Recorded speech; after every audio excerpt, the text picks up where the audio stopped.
Woo! So I'm finally in Oaxaca.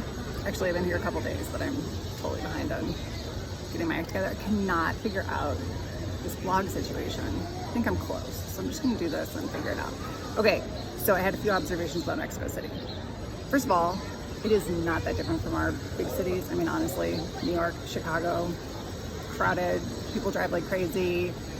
No one's particularly mean, but they're kind of ignore you. Actually, they're probably more polite. So it's, yeah, I thought it was great. It did not, that pace didn't bother me at all. But I did notice, I did not know that the altitude was so high. So when my first few days that I was in Mexico City, I was like, I am in the worst shape. I need to exercise. This is insane. Like, I'm getting out of breath just walking.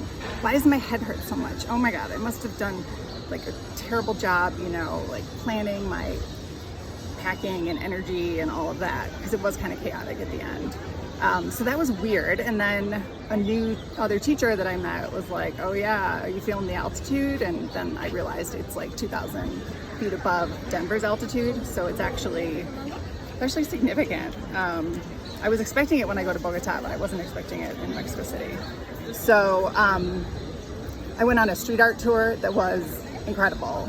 It's interesting because the federal government actually commissions a lot of these pieces, which I just cannot even imagine our government ever doing. I mean, even on a good day.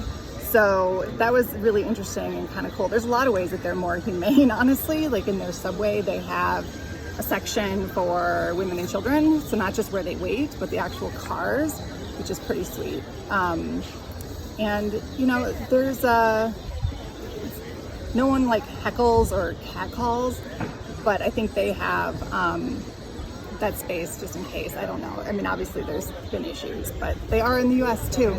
And you know, these people aren't walking around with guns. So there's that.